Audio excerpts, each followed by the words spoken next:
Jadi kami dari Komisi Penyiaran Indonesia meminta kepada semua lembaga penyiaran untuk tidak memberikan ruang kepada pelaku KDRT. Siapapun itu, terlepas dari hari ini informasi yang hangat beredar di masyarakat berkaitan dengan tindak kekerasan dalam rumah tangga.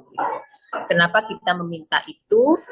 Ruang-ruang itu dalam banyak hal tentunya. Kalau bicara ruang siar, baik di televisi maupun radio, ruang siar itu kan ada konteksnya jadi pengisi acara, pembawa program, ada pemain sinetron, pemain film, dan lain sebagainya.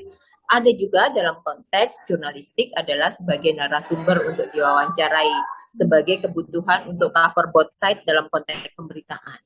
Maka itu yang kemudian harus dipertegas dan diperjelas. Kalau kemudian pelaku KDRT hadir di layar kaca, diberikan ruang menjadi pembawa program, pengisi program, dan di dalamnya kemudian ada muatan-muatan glorifikasi terhadap perilaku kekerasan dalam rumah tangga, dielu-elukan layaknya kekerasan dalam rumah tangga itu bukan kejahatan yang tidak bisa dimaafkan atau yang biasa-biasa saja, begitu kan?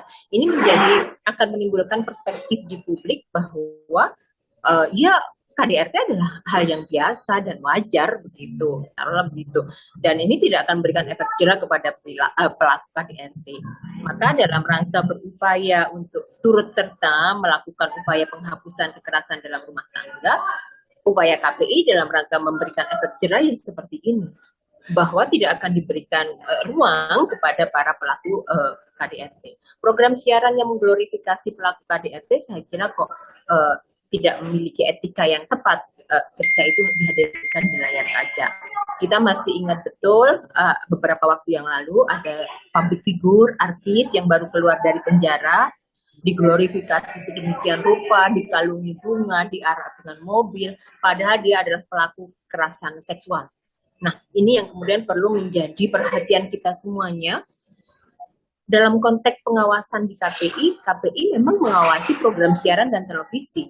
Tidak bisa langsung nge-ban kepada salah satu artis karena Tapi KPI kemudian berhak meminta kepada seluruh lembaga penyiaran untuk mengedepankan komitmen upaya penghapusan kekerasan dalam rumah tangga, begitu kan ya.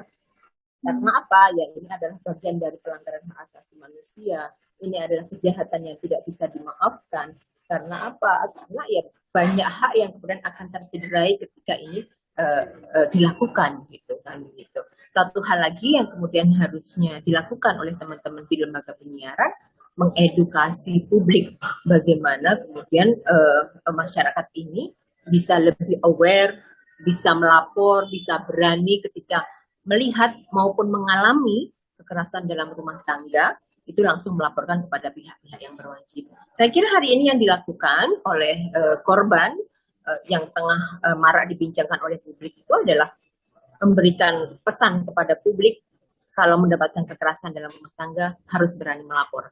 Keluarga juga harus turut kemudian menguatkan korban untuk juga melaporkan. Yang melihat pun juga begitu, karena selama ini KDRT kan dipahami bahwa ini ruang publik, ini urusannya keluarga, rumah tangga seseorang yang orang lain tidak bisa ikut campur. Tapi kalau sudah kemudian mengarah kepada perilaku kekerasan, saya kira ini menjadi komitmen kita bersama untuk juga turut serta mengawal ini untuk segera bersih dari muka bumi ini. Melakukan komunikasi kepada semua direktur, khususnya direktur program, berkaitan dengan imbauan yang disampaikan oleh KPI. Dan alhamdulillah para jajaran direksi itu sudah menyambut dengan positif komitmen mereka untuk kemudian tidak kemudian memberikan ruang kepada para pelaku kekerasan dalam rumah tangga seperti itu. Jadi ini perlu kita apresiasi. Kalau kemudian di konteks TV-TV berita, saya kira konteksnya adalah menghadirkan dalam konteks ya cover both side tadi, bagaimana menggali informasi, bagaimana kemudian melakukan keberimbangan informasi dan lain sebagainya. Tapi kalau kemudian dalam konteks menghadirkan untuk diglorifikasi, ini public figure yang hebat loh, yang ganteng, yang apa dan sebagainya, tapi dia pelaku kekerasan dalam rumah tangga, itu yang kemudian harus ditegaskan bahwa harusnya zero tolerance untuk pelaku KDRT.